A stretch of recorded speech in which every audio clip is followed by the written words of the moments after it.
Hello, everyone, and welcome to 5th A's Puppet Show. We're so glad to have you here. We're going to begin now. So go ahead and get settled in. This is so exciting, right?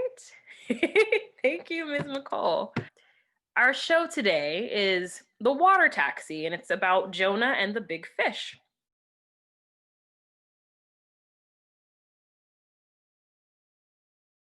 This show is by Michele Redmond and Alice Scott, but it was adapted by me for the sake of our students. A few puppet show norms, our little orders of business. Audience, please stay muted for the performance. I don't think you can unmute yourselves anyway, but just in case somebody has the power to, please stay muted. You may enjoy a snack while you watch if you want.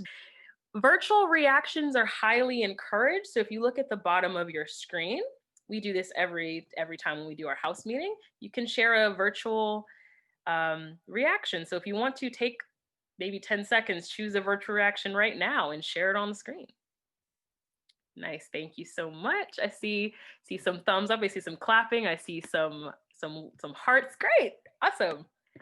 And then last but not least, please sit back, relax, enjoy our performance. You will be able to meet our puppets and our actors after the show. We worked really hard. I'm super proud of our students. And yeah, let's go ahead and begin. Heroes of the Bible, Jonah. This is Jonah. Jonah was a prophet. That means it was his job to tell people what God told him to say. Yep. One day, God told Jonah to go to Nineveh because the people of Nineveh were doing bad things. But instead, Jonah ran away. Where are you, please? And went to the port to board a ship, going the other way. He was hoping to get away from God. He sailed for a place called Tarshish. While he was at sea, God sent a great and powerful wind over the sea that caused a storm that seemed like it would break the ship apart. Fearing for their lives, the sailors tried everything they could think of to save the ship. Meanwhile, Jonah was sound asleep, so the captain went down and said, "How can you sleep at a time like this? Get up and pray to your God. Maybe he will help us." Then the crew figured out that Jonah was the reason for the storm. And they asked him, "Who are you? Why is this happening to us?" Jonah told them who he was and that he worshiped the one true God who made the sea. Then he told the sailors to throw him in the sea so the storm would stop. No, why?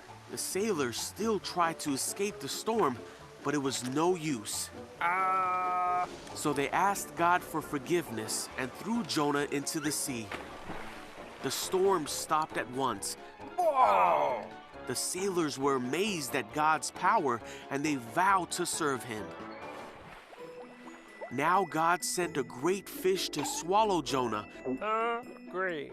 And Jonah was inside the fish for 3 days and nights.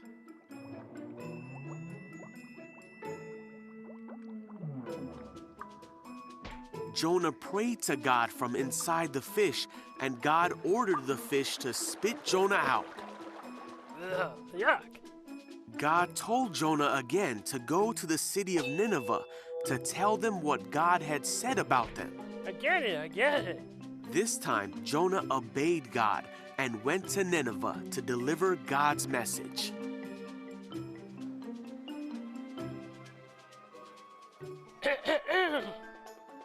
The people of Nineveh stopped doing bad things and turned to God. They were saved because they listened to the message that God had given Jonah.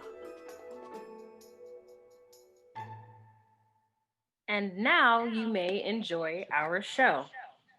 Hey, Starty B and Caleb. What are you doing up here? I thought Mom and Dad told you to go to Mr. Bozeman's house to apologize for breaking his window. We are, but we are afraid that Mr. Bozeman is going to yell at us. It was an accident, Scotty B and Kayla. You just need to tell them how sorry you are. Your mom and dad say they're gonna pay for a new window. But what if he is still mad? What if he tells us we can't cut through his guard to get to the park anymore? Sorry, B. Kayla, sometimes doing what is right is not always easy, but it is always what is best. You have to trust that if your mom and dad told you to do it, then it is the right thing to do. But what if they are wrong?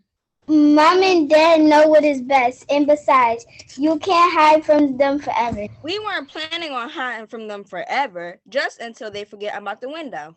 You know, this reminds me of the Bible story about a man named Jonah. Jonah, did he break his neighbor's window too? No, but his father God told him to do something he did not want to do either. He tried to run and hide too. Well, this is crazy. You can't hide from God. Yeah, it is about as crazy as trying to hide from your mom and dad. All right, you guys, let's get on to the story. Okay. I'll pick up where you left off. A long time ago, there lived a named man Jonah. Jonah was a prophet. A prophet? What's a prophet? Yes, a prophet. A prophet is someone who God gives messages to. One day, God told Jonah that he wanted him to go to Nineveh and tell the people who lived there to stop doing bad things. Nineveh what? Nineveh who? Nineveh, where in the world is that? Nineveh was a city back in the Bible days, but the people in Nineveh were not nice people. They did bad things. Things like break their neighbor's window? No, that was an accident. They did things they knew were wrong, like lie, steal, and beat people up. Wow, this is pretty bad. Yep, that is why Jonah did not want to go there.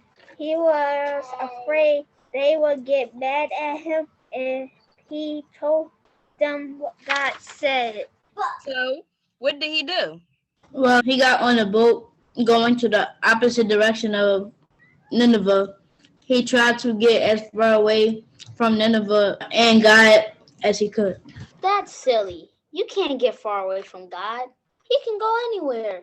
Yeah, that is silly, as trying to hide from our mom and dad. All right. Let's stick to the story. Okay, Jonah got on a boat, and at first everything was okay.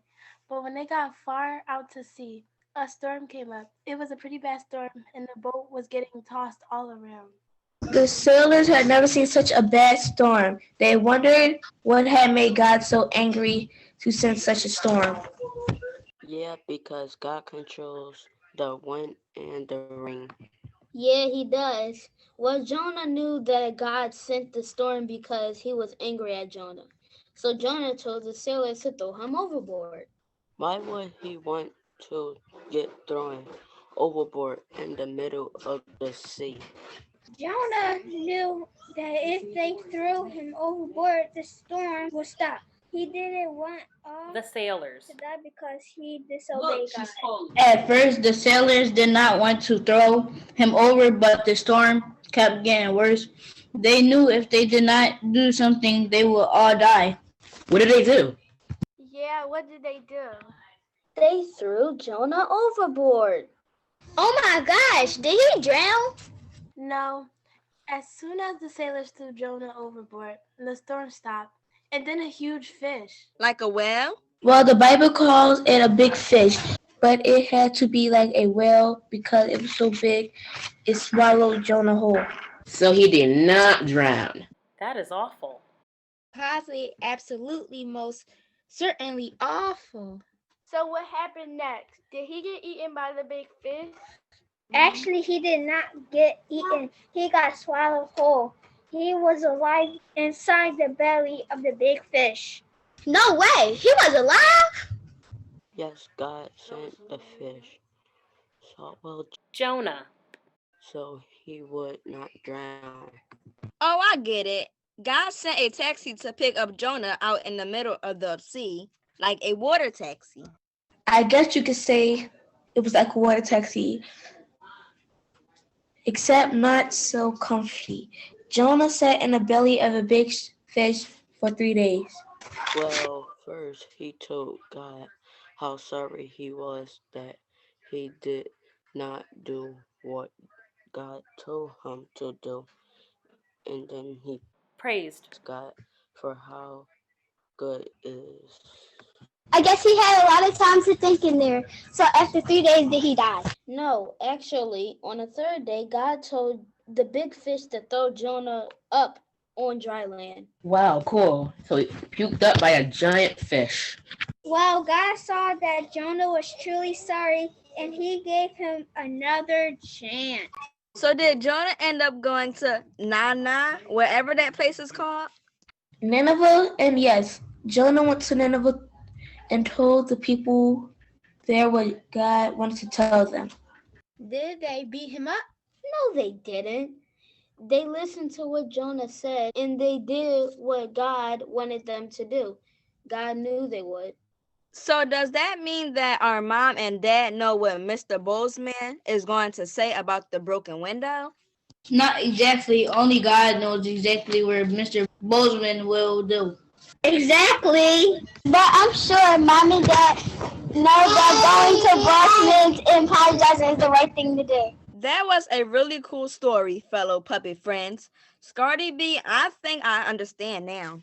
Me too. Even though we don't know what Mr. Bozeman is going to say, we still need to apologize to him. That's right, Sadie and Kayla. It is important to obey Mom and Dad. I certainly don't need a big fish to swallow me up to understand. Amen to that. The end. Please share your reactions. Great job, everyone. We just have one last thing. Please put comments in the chat to our actors and actresses. This was great. Thank you. We have one more thing. I'm going to let you all be introduced to the puppets. So as I say your name and share a little bit about your puppet, please put your puppet in the screen and wave at our audience. So let's start from the very top. We've got Darius. Darius's puppet's name is Michael. He is 11. And a fun fact about Michael is that Michael is the king of America. And we've got Skylar's puppet, whose name is Sardi B. She is 11 years old, a girl. And a fun fact about Sardi B is that she's a famous rapper. Our next puppet is Anthony's puppet. His name is Pickle Rick. He's 60 years old. He's a male, and that's all you need to know.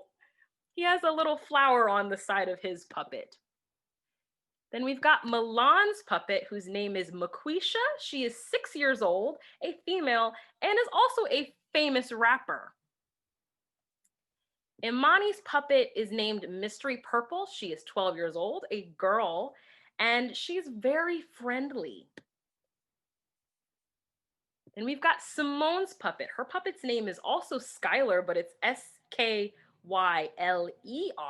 She's 15, a female, and Skylar does dance. She might be offering dance lessons, I don't know. And then we've got Deshaun's puppet, whose name is Zyke Smith. He is 15, a male, and he loves to tell jokes because he is a comedian. We've got Frank's puppet, who is Prince King. He is 17, a male, and Prince King is the prince of the Big Apple. He's the prince of New York City. The city's so nice, they named it twice. China, her puppet's name is Rasco. He is 17, a boy, and he's in a band called the Chicken Poppers. You should totally buy their next album or just listen to them on YouTube. We've got Amani's puppet with an A. Her puppet's name is Kayla. She is 12. And she is a girl, and that is all you need to know about Kayla. And last but not least, we've got Makai's puppet. His puppet's name is Blood, I would assume because he's red. He's 12, he's a boy, and his famous catchphrase is gang gang. All right, thank you so much, audience. I'm going to invite Mr. McDonough, Mr. Kasevich, if you would like to share any words, please. I'll start with Mr. McDonough. Thank you, Ms. Stewart. Fifth grade, congratulations. You just did a first in the history of St. James School. We've never had a virtual show, a virtual puppet show before, so congratulations. You go down in history as the first class to ever do a virtual puppet show. Ms. Stewart, thank you for coordinating all of this, for opening up your class and inviting many staff members here to participate. Students, you did a nice job reading, some really good fluency and some excitement in your language. It was a very interesting story. Nice job on your puppets. And advancement team, nice job. You're all here. Well done. I guess this is it. Thank you all. I would say upcoming events. We've got a puppet show happening tomorrow. It's 5th B. So Ms. DeLine's class, they'll be putting on another puppet show for you. The story there is about doing what's right even when others around you don't. So raise them up if you ever wanted to hide from God or your parents for whatever reason, or your guardians. Okay, why was it important for our two main characters, Sardi B and Kayla, I think? Yeah, Sardi B and Kayla. Why was it important for them to tell the truth? Go ahead and raise your hand if you want to share an answer. Amani with an A looks like she wants to add to your.